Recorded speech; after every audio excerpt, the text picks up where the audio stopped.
तो हम लोग रासो साहित्य पढ़ रहे थे, ठीक है। रासो साहित्य में हम लोग 7 गो रासो साहित्य होता है, जिसमें हम लोग क्या पढ़ लिए है, कुमार रासो पढ़ लिया है, विष्णुदेव रासो पढ़ लिया है, पृथ्वीराज रासो पढ़ लिया है और परमान रासो पढ़ लिया है। नेक्स्ट हम लोग का क्या था, अमित रासो, ठीक है। तो अमित रासो की अगर बात की जाए, ठीक है जी, तो इसके लेखक क्या है, इसके लेखक कौन है अमित रासो के, सारंगधर, क्या है सारंगधर, ठीक है। इसके लेखक कौन है, सारंगधर, ठीक है। इसका रचना काल, इसका समय क्या है, इसका रचना काल क्या है, तो इसका रचना काल है 1357। कब है, 1357। 1357, ठीक है। चलो इसके बारे में थोड़ा महत्वपूर्ण चीजें जानते हैं, ठीक है जी। इसका देखो विशेष तथ्य, यानी महत्वपूर्ण चीजें क्या क्या है इसमें विशेष। तो अगर बात की जाए रासो साहित्य, तो इसमें कितने रासो साहित्य होते हैं, कौन बताएगा, 7 गो होते हैं, कितने होते हैं, 7 गो, ठीक है। अगर बात किया जाए कि कुमार रासो का रचयिता कौन है, तो क्या बताओगे,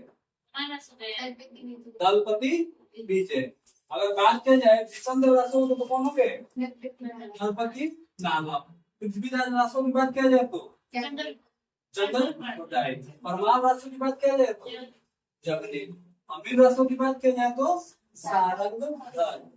और क्या है, विजयपाल रासो तो क्या होंगे, नल सिंह। और लास्ट हमारा क्या है, रणमल छंद, इसके कौन होंगे, तो हम लोग 7 रासो साहित्य जान लिए, और 7 में बातें हम लोग विशेष तथ्य पे, क्या है इसके बारे में विशेष तथ्य, ठीक है जी। तो इसे लिखो, इस रचना का मूल ग्रंथ, इस रचना का मूल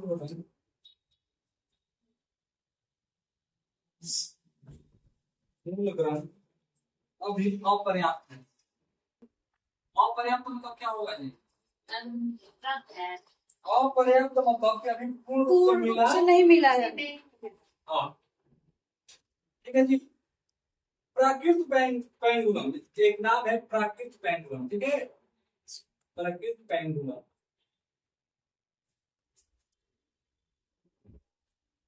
तो प्राकृत पेंडुलम में इस काव्य के कुछ छंद मिले हैं, जो अमीर रासो है ना जी, इसका कुछ छंद कहाँ पे मिला है, प्राकृत पेंडुलम में। कहाँ पे मिला है, प्राकृत पेंडुलम में। तो प्राकृत पेंडुलम में इस काव्य के कुछ छंद क्या हुए हैं, मिले हुए हैं, ठीक है। या तो हो गया जी, नोट डालो, कितने के नोट पे, 2000 नोट पे, कितने पे, 2000 नोट पे लिखो, ठीक है। ये तो तो लिखो विद्याधर, 500 पे लिखोगा तो चल देगा थोड़ी, लिखो विद्याधर सारंगधर, विद्याधर सारंगधर हो गए। बब्बर, ये नाम है बब्बर, ठीक है जी। एवं बब्बर पर एवं जज्जल, जज्जल, ठीक है। विद्याधर सारंगधर बब्बर जज्जल, कितने लोग हो गए, 4, ठीक है। इन 4 कवियों की रचनाओं का, इन 4 कवियों की रचनाओं का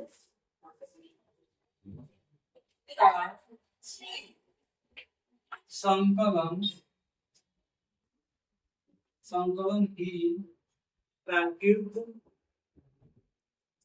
पेंडुलम है, ठीक है जी। ये समझ में ना प्राकृत पेंडुलम कहाँ से आया, तो ये चार कवि थे कौन कौन? विद्याधर, सारंगधर, बब्बर, जर्जर। इन चारों की रचनाओं को एक कर दिया गया, उसका नाम क्या दे दिया गया? प्राकृत पैंतवन। ठीक है। अगर ये क्वेश्चन पूछा जाएगी इसके संकलन करता कौन थे, यानी संकलन मतलब होता है इकट्ठा करने वाले। ठीक है, तो इसके संकलन करता, अगले पॉइंट लिखो, इसके संकलन करता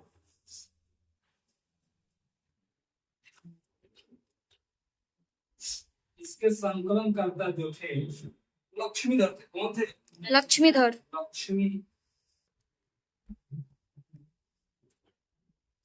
लक्ष्मीधर थे। ठीक है जी,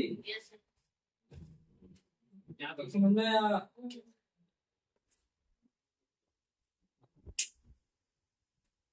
चलो अगला पॉइंट लिखो, तो कहोगे है ना? अगला पॉइंट लिखो, डॉक्टर हजारी प्रसाद द्विवेदी ने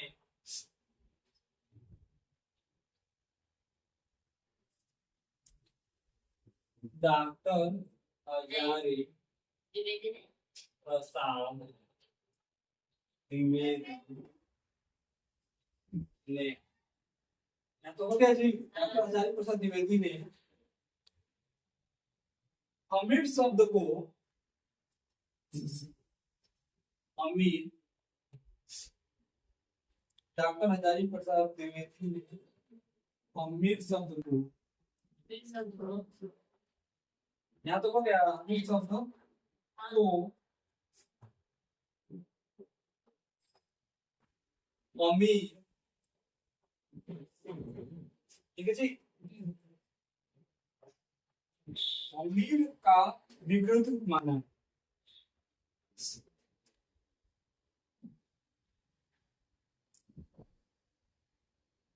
देखो क्वेश्चन कैसे पूछेगा, तो वो कौन से कवि है, ठीक है, या आचार्य है जिसने अमीर को अमीर माना है? ऑप्शन रहेगा हजारी प्रसाद द्विवेदी, रामचंद्र शुक्ल, दिनकर, समझ में आया?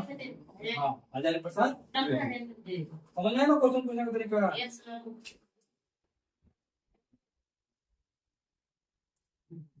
अगला एक लास्ट पॉइंट लिखो,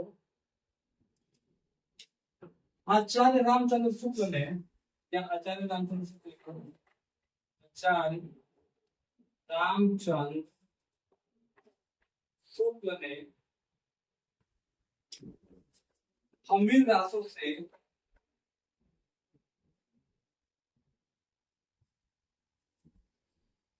अमीर रासों से हो गया यहाँ तो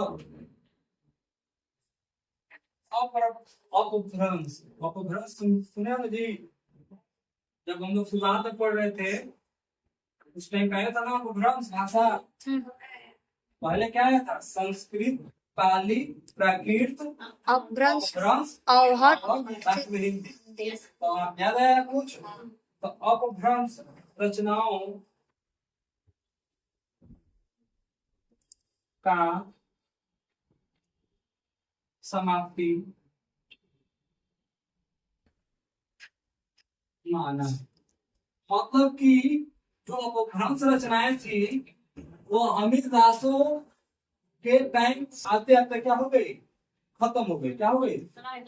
हम खत्म हो गई, समाप्त हो गई। ठीक है जी, तो ये हम लोग का अमित दासों खत्म हो गया। ठीक है, अब हम लोग को पढ़ना है, अगला हेडिंग डालो स्वयंभू। सुनता था ना?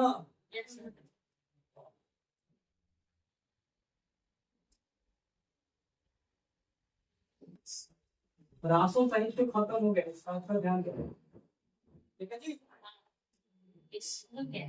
स्वयंभू एक नाम है व्यक्ति का, उनके बारे में पढ़ना है। ठीक है जी, धीरे धीरे करते करते चले जाएगा सिद्ध पे, फिर नाथ पे, तो आदिकाल खत्म हो जाएगा। सिद्ध और नाथ लास्ट है। अगला है तो स्वयंभू। स्वयंभू से बहुत सारा क्वेश्चन आता है। ठीक है, यही है इसका ध्यान रखें। स्वयं, ये कब की बात हो रही है? स्वयंभू। ठीक है जी, 8वीं शताब्दी कब हुआ था जी? 8वीं शताब्दी। ठीक है, तो शंभू के बारे में लिखो। स्वयंभू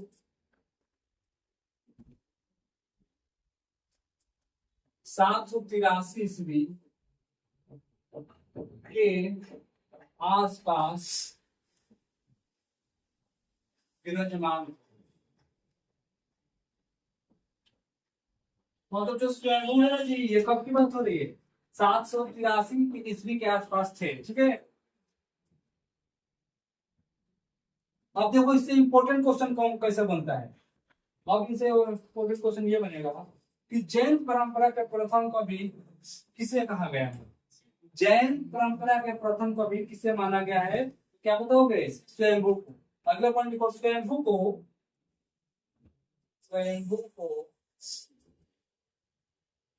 जैन परंपरा का प्रथम कवि माना गया है, ठीक है जी। स्वयंभू को क्या माना गया है? जैन परंपरा। जैसे महावीर जैन के है ना जी, रिलेटेड महावीर स्वामी, तो वही बात है। जैन परंपरा का प्रथम कवि किसे माना गया है? स्वयंभू को। किसे माना गया है? स्वयंभू को, ठीक है। आगे लिखो अगला पॉइंट, इन्हें मतलब किससे? स्वयंभू को। इन्हें शंभू नहीं है, स्वयंभू है, ठीक है। इन्हें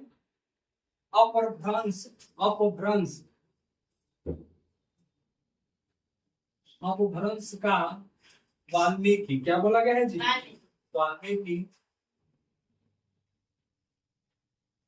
देखो क्या क्या बोला गया है, वाल्मीकि, व्यास, महाकवि। तो मतलब क्या थे? एक्सपर्ट थे किसमें? अपभ्रंश भाषा में। कौन? स्वयंभू। इनको अपभ्रंश का वाल्मीकि, व्यास, महाकवि, ठीक है जी, भी कहा गया है,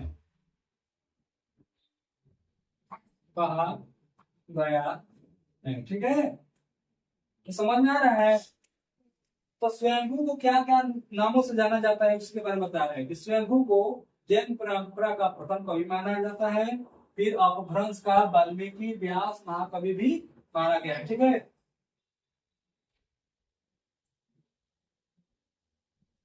अगले लिखो, डॉक्टर राम कुमार वर्मा।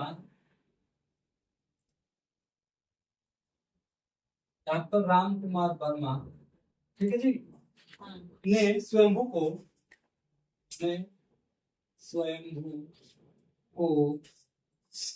हिंदी का, जी, हिंदी का प्रथम कवि माना है, ठीक है जी। हिंदी का प्रथम कवि किसको माना गया है? स्वयंभू को। किसने माना है? डॉक्टर राम कुमार वर्मा जी, ठीक है। आगे देखो, स्वयंभू के 3 ग्रंथ है। स्वयंभू के कितने ग्रंथ है माना गया है? हाँ, स्वयंभू ने 3 ग्रंथ लिखा है। कितने ग्रंथ? ठीक है। अब देखो कौन कौन से। पौम चरित्र। अच्छा, इसमें कौन सा स्वर है जी? पौम में दीर्घ है कि ह्रस्व है कि लुप्त है? वर्ण स्वर क्या है? दीर्घ है कि लुप्त है कि लघु है? क्या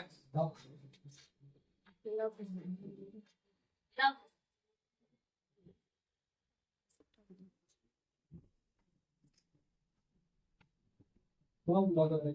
ऊपर जाके ये इसका ही नस्ल तो एक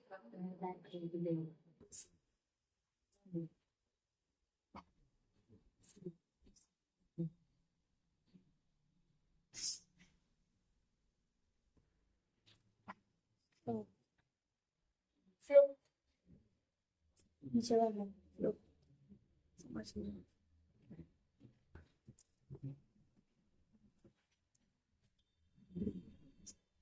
अगर किसी भी वर्ड में हिंदी का 3 बन जाए तो कौन सा स्वर कहलाता है? पुलुप्त स्वर कहलाता है। क्या कहलाता है? पुलुप्त स्वर कहलाता है, ठीक है। तो ये तीन ग्रंथ कौन है? पौंचरित, रीठक, रीठनेमित चरित्र और स्वयंभू छंदस। ये अगला क्या है? स्वयंभू छंदस है, स्वयंभू छंदस। ठीक है, ये तीन गो तीन ग्रंथ माना गया है किसका? स्वयंभू का। ठीक है जी। इसमें रामचरित्र, इसमें प्रभु श्री राम के चरित्र के बारे में बात किया गया। किसका? हाँ, रामचरित्र के बारे में बात किया गया। किसमें? पौन चरित्र में। पौन चरित्र में किसकी बात किया गया है? राम के चरित्र, यानी राम के चरित्र के बारे में बताया गया। ठीक है, यहाँ तक समझ में जी। रीठक गेमी चरित्र में कृष्ण चरित्र, इसकी बात किया गया है कृष्ण जी के कृष्ण भगवान के चरित्र के बारे में क्या किया गया है? वर्णन किया गया। हाँ, वर्णन किया गया है, फिर बताया गया है। ठीक है जी। और स्वयं छंद से स्वयंभू होंगे। ठीक है, चलो हो गया जी। अगला पॉइंट लिखो, पौंग में यानी पौंग चरित्र में, पौंग चरित्र में राम के चरित्र का, राम के चरित्र का विस्तार से वर्णन किया गया है। हाँ, विस्तार से वर्णन किया गया है। ठीक है जी, समझ आया? अगला पॉइंट, स्वयंभू के पौन चरित्र को, स्वयंभू के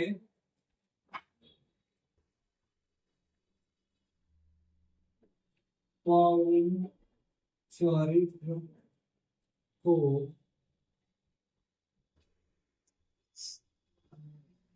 उनके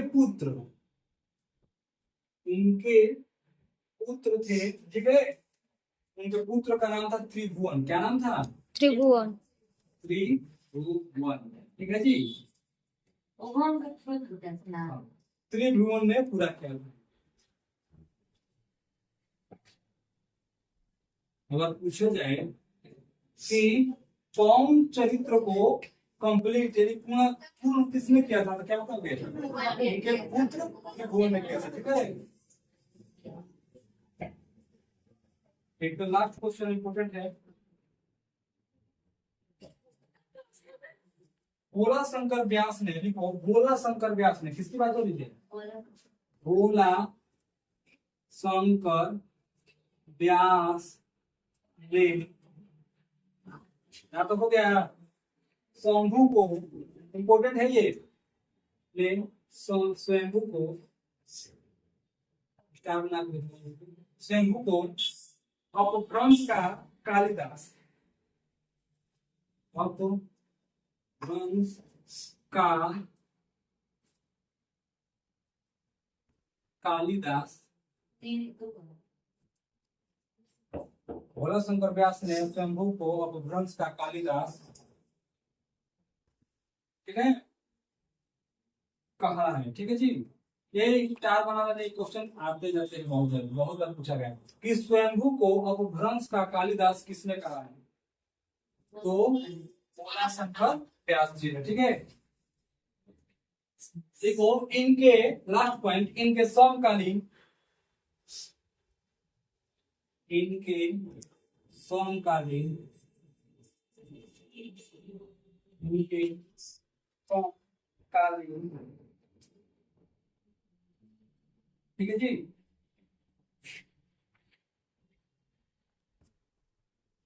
इनके समकालीन सभी कवियों ने,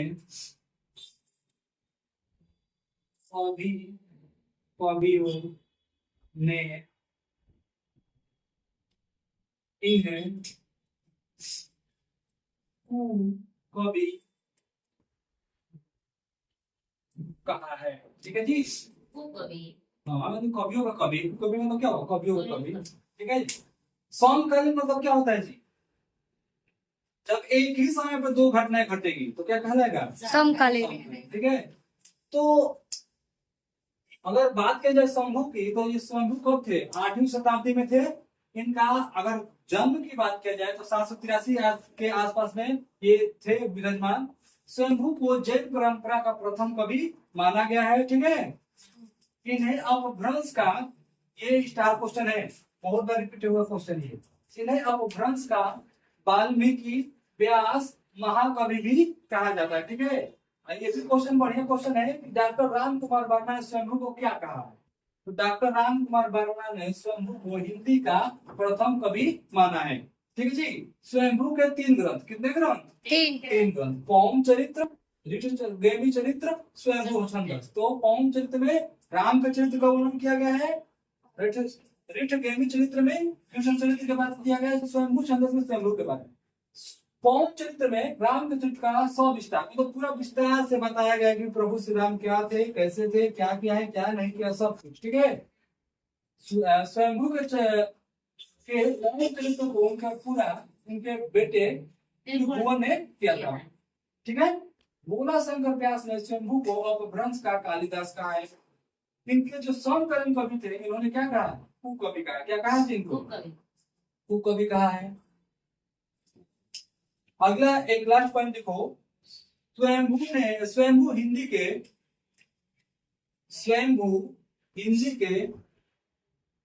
सर्वोत्तम कवि है।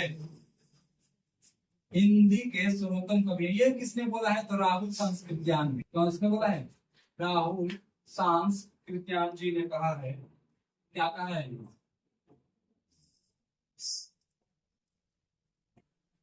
स्वयंभू हिंदी के सर्वोत्तम कवि है। क्या है? हिंदी के सर्वोत्तम कवि, मतलब सबसे बढ़िया कवि कौन होंगे? स्वयंभू। किसने कहा? तो राहुल सांस्कृत्यायन जी ने कहा। ठीक है, हो गया यहाँ तक? हाँ, क्वेश्चन कैसे पूछेगा कि हिंदी के सर्वोत्तम कवि स्वयंभू को किसने माना था या किसने कहा है? तो बताओगे राहुल सांस्कृत्यायन जी ने इस बात को कहा है। ठीक है।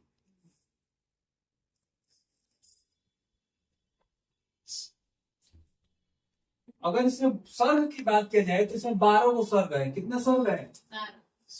जो कौम चरित्र है इसमें कितने सर्ग है? 12 को सर्ग है। ठीक है। तो ये हम लोग का ये था आज का क्या, 2 चीज पढ़े हम लोग। कौन कौन से 2 चीज पढ़े? हमीर रासो, एक हमीर रासो जिसके रचयिता है सारंगधार, रचना आता 1357, और दूसरा पढ़े स्वयंभू। ठीक है, स्वयंभू के बारे में पढ़े। ठीक है जी। अगला हम लोग का चलेगा पुष्टदंत और धनपाल। ठीक है, तो अब अगला क्लास। ठीक है, चलो।